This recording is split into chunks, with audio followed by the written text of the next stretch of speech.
Ini merupakan video kapasiti pedagogi pembelajaran bermakna KPPB yang berintegrasikan dua subjek utama, iaitu EDUP 3132 Pedagogi dan EDUP 3133 Teknologi untuk Pengajaran dan Pembelajaran. Ini merupakan the big idea dan essential question bagi kursus EDUP 3132 Pedagogi, iaitu reka bentuk pembelajaran cipta kemenjadian murid. Dan ini pula the big idea bagi interdisiplin dua subjek utama, iaitu teknologi digital sebagai pemangkin pembelajaran bermakna dan kelestarian pendidikan.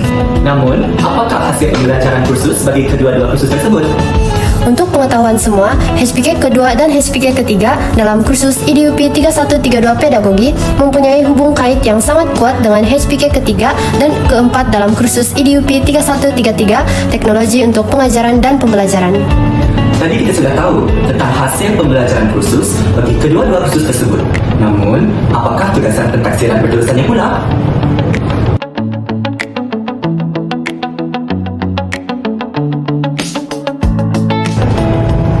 Kita teruskan dengan model pembelajaran bermakna 6C. Baiklah, kita teruskan dengan elemen 6C. Pengintegrasian kedua-dua kursus ini membolehkan kami memenuhi kesemua model dalam kompetensi global 6C.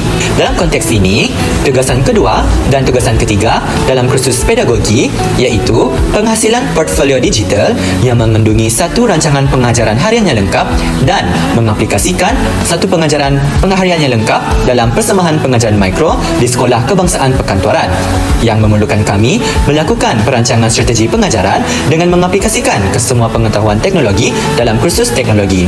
Melalui tugasan tersebut, antara elemen 6C yang berjaya kami penuhi ialah karakter atau lebih dikenali sebagai sasya. Hal ini demikian kerana apabila kami melaksanakan tugasan pengajaran mikro tersebut, pengalaman tersebut memberi peluang kepada kami untuk membentuk kepribadian serta mengamalkan profesionalisme sebagai seorang guru. Sebagai contoh, merancang strategi dan memberi layanan yang adil kepada semua murid tanpa mengira latar belakang.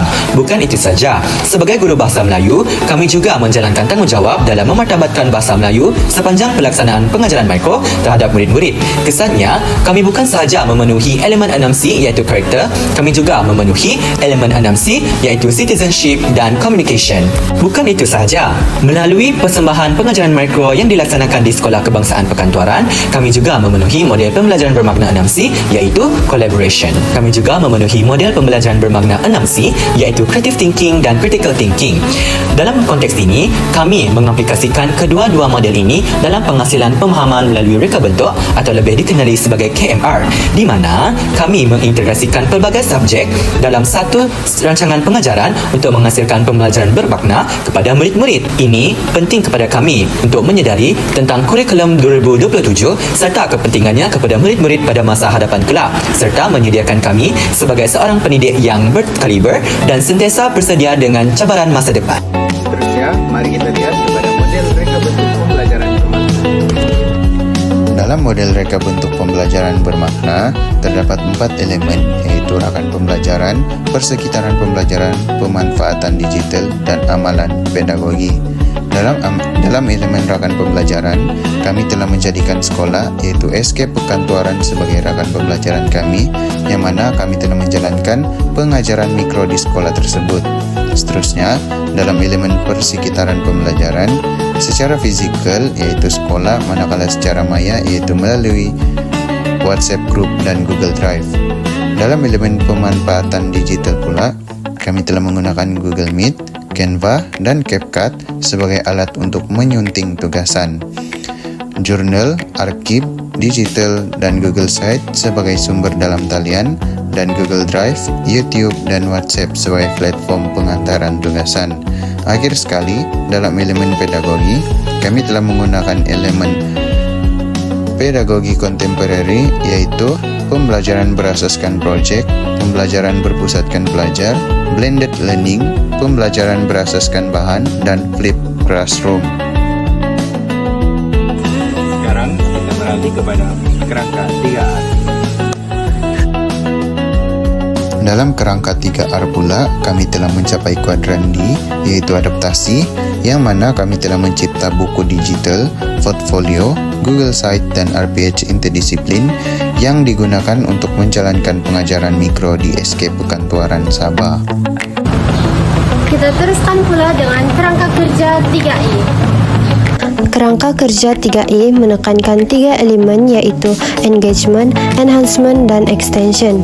Bagi elemen engagement, penggunaan teknologi dan pelbagai perisian digital seperti EducaPlay, BlueCat, Canva, Quizizz dan sebagainya telah meningkatkan penglibatan pelajar dalam kelas sekaligus mewujudkan kolaborasi dan interaksi.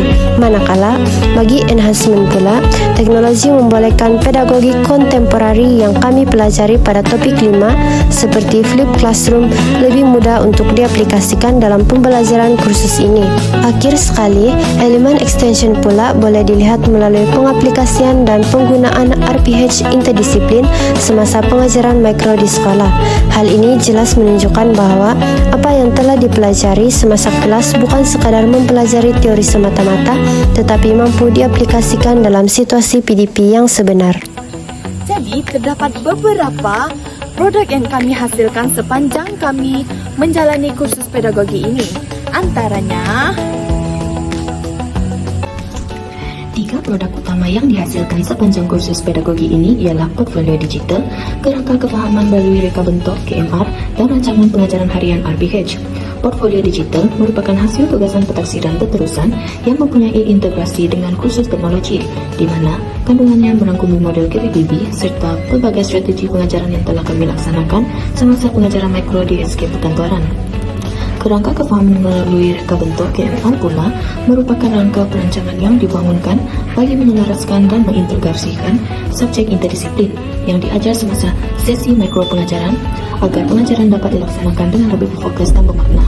Manakala, rancangan pengajaran harian RPH merupakan hasil pembelajaran kami semasa melaksanakan pengajaran di SK Perkantoran yang mencerminkan keupayaan kami merancang dan melaksanakan PDP secara sistematik berdasarkan objektif, aktiviti dan pentaksiran yang ditetapkan.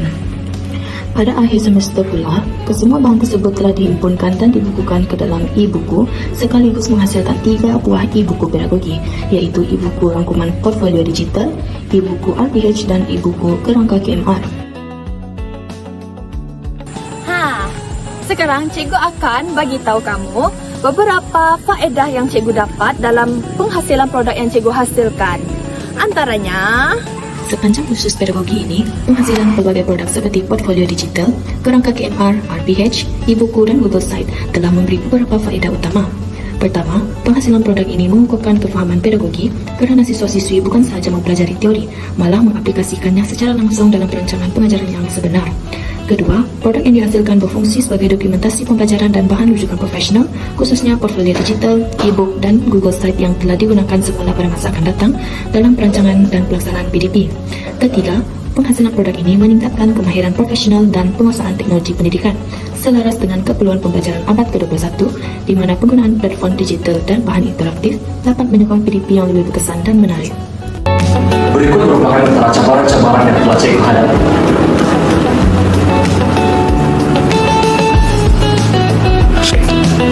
Cabaran yang pertama ialah dari segi kekangan perancangan dan kesedaran, di mana maklumat yang diperoleh tentang bilangan murid, keperluan kelas, dan kemudahan sekolah tidak lengkap dan tidak tepat. Hal ini telah menyebabkan bahan pengajaran dan cenderamata yang telah disediakan tidak mencukupi untuk semua murid.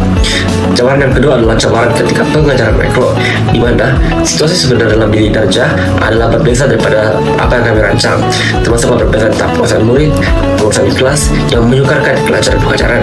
Cabaran yang ketiga adalah dari segi kekangan masa, di mana ia telah mengakibatkan sebahagian daripada aktiviti PDP yang telah dirancang tidak dapat dilaksanakan sepenuhnya seperti yang telah dirancang.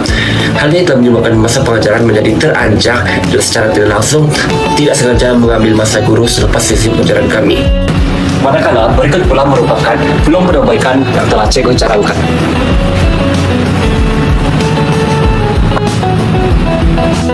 Peluang perbaikan pula, yang pertama adalah perancangan awal lebih teratur, di mana wakil kumpulan hadir awal untuk mengumpul maklumat kelas dan murid supaya bahan pengajaran dan pelan lebih realistik. Seterusnya adalah pelan alternatif pengajaran makro, di mana kami perlu menyediakan rancangan yang fleksibel untuk hadapi situasi belajar yang tidak dijaga. Contohnya bilangan murid berubah ataupun tahap penguasaan yang berbeza. Peluang penambahbaikan yang ketiga adalah penambahbaikan dari segi pengurusan masa. Kami haruslah sentiasa fokus pada isi utama dan mengurangkan aktiviti-aktiviti yang kurang penting. Selain itu, kami juga perlu memastikan bahwa masa pengajaran telah dimanfaatkan dengan sepenuhnya dengan baik. Itu saja daripada kumpulan kami. Sekian, terima kasih.